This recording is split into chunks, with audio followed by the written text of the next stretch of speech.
Olá, como vai você? Tudo bem? Eu sou o Dr. Jean Carlos, médico, e no vídeo de hoje eu quero falar sobre insuficiência cardíaca congestiva, tá? A mesma doença que acometeu o Faustão, certo? E falar um pouquinho sobre essa polêmica, né? O Faustão entrou na fila do transplante, já há um mês já conseguiu.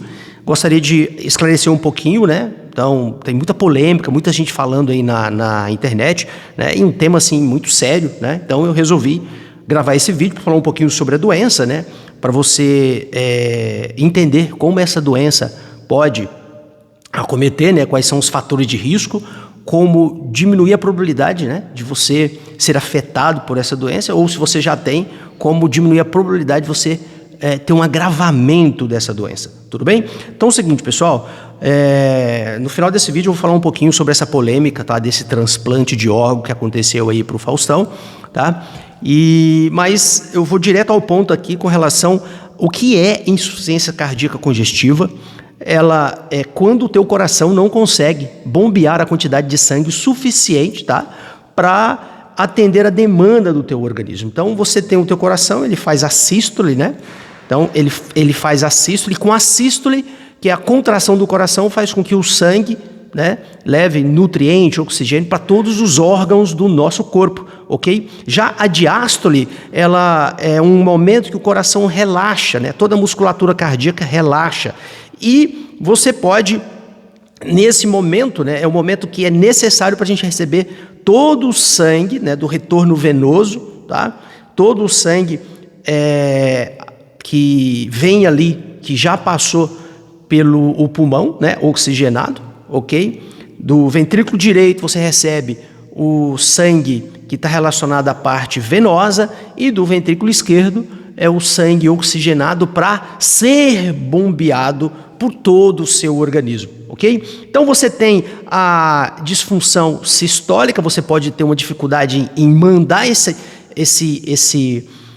sangue para frente, tá? Ou você pode ter uma disfunção diastólica, tá bom? Mas um dos critérios, né, um dos fatores bem importantes, né, que eu venho aqui nesse vídeo, é para falar sobre os fatores de risco, né? Então, se você tem hipertensão, se você é diabético, se você tem predisposição genética, se você tem um estilo de vida estressado, você não dorme direito, não se alimenta direito, né? Se você é obeso ou está acima do peso, tudo isso contribui, tá, do ponto de vista de longo prazo, em você ter a insuficiência cardíaca congestiva, né? Ou se você já tem um início de insuficiência cardíaca congestiva, possivelmente você deve estar com o teu médico de confiança, com o teu cardiologista de confiança, e ele deve já estar lhe dando todas essas informações. Mas o principal aqui é que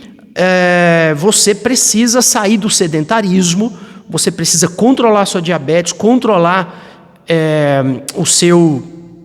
a sua pressão arterial, controlar a sua tireoide. Se você tiver hipertireoidismo e tiver um coração um pouco fraco, eu já falei em outros vídeos, isso vai piorar bastante, porque no hipertireoidismo você tem uma frequência cardíaca mais aumentada, acima de 100, num coração que precisa fazer várias contrações por minuto por conta do T3, né, que chega ali no coração. Isso vai agravar. E também ao contrário, né, no hipotireoidismo você tem menos hormônio tireoidiano, menos T3 ali na musculatura cardíaca, o coração vai ficar com menos força, vai ficar mais lento, vai ficar bradicárdio. Isso também é muito perigoso para a sua saúde. Então, você vai ter que controlar todas as doenças, né, se você já tem, ou evitar, né, para você não ter nenhum tipo de doença, né, que é através do estilo de vida, dormindo melhor, né, diminuindo açúcar, né, uma alimentação sem açúcar, uma alimentação muito mais fresca, uma alimentação da feira, né? Saindo da feira, tá? Saindo do supermercado e indo para a feira, é o que eu chamo de desembalar menos e descascar mais. Comer mais frutas, comer mais peixes, ômega 3, né? Salmão, sardinha, ok? Peixes, né? Diminuir óleos que contenham ômega 6, que aí óleo de soja, óleo de girassol e tudo mais. Tudo bem? Então agora vamos para a polêmica do Faustão. O seguinte, pessoal, olha só. o que a gente tem que saber é que, primeiro, né, o brasileiro, tem muito brasileiro que... Então, tem muito brasileiro corrupto e tem muito brasileiro gente boa. Eu acredito ainda nas pessoas. Então, por viver num país corrupto, certo? Qualquer coisa levanta muito murmurinho, né? Levanta muita indagação, certo? Não é legal julgar as pessoas, né? Eu sempre falo assim, gente, coloca a mão na cabeça. Não é pelo fato do cara ter dinheiro, o fato do cara ser famoso, ter um bom network, né, que a gente pode simplesmente dizer assim, ele furou a fila do SUS. Não é bem assim, não é bem assim. O transplante de órgão no Brasil, tá? Depois você me fala aqui nos comentários o que você acha que aconteceu, certo? O que você acha? Diga para mim, eu quero ler seu comentário. Nesse caso do Faustão, o que você acha que aconteceu? Tá? Seguinte, primeiro eu quero te explicar como que funciona.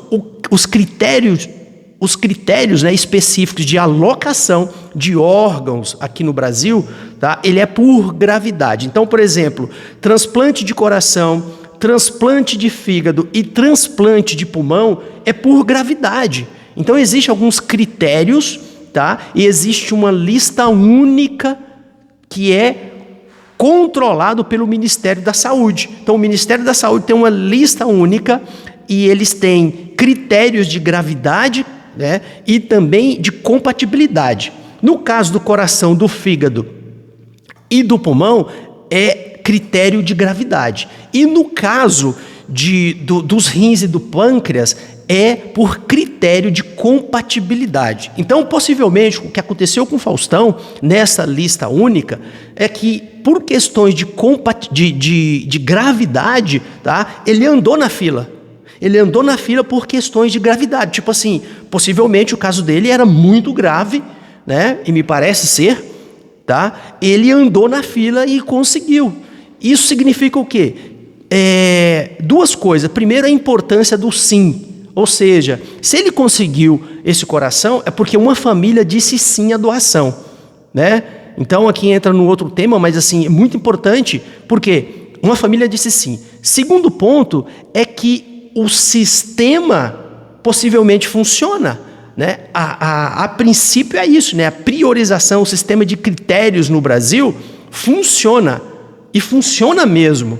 Por quê? Porque eu tenho colegas, eu tenho pessoas que trabalham diretamente ou indiretamente com isso, né? E pelo que eu vi até hoje, eu não conheço nenhum caso de pessoas que conseguiram furar esse sistema, seja sendo pobre ou seja sendo rico, tá? Mas a gente mora num país corrupto, isso é fato, né? Mas eu não posso julgar uma pessoa que recebeu o coração, né, transplantado, só porque ele é rico, só porque ele é famoso, só porque ele tem um ótimo network. Não, tá? Isso não quer dizer que o coração dele veio por algum sistema malicioso ou por um network ou que ele furou fila. Então, até o momento, o que eu tenho de informação é que o sistema funciona. O sistema no Brasil funciona nesse sentido, é muito sério, tá? E é muito sério mais ainda, pessoas, só porque moram no país corrupto, achar que todo mundo é corrupto. Pessoal, coloca a mão na cabeça, não vamos julgar ninguém, tá? E com relação a esse caso do Faustão, eu desejo melhoras para o Faustão, o meu consolo aqui à família, tá? E também para todas as pessoas que estão no transplante, aguardando o transplante, coloque a sua fé, que vai dar tudo certo, coloque na mão de Deus, e é isso que eu tenho para dizer. Beleza, pessoal? Vamos parar de julgar as pessoas aí e vamos para frente, que a vida é muito curta. Um grande abraço e até o próximo vídeo.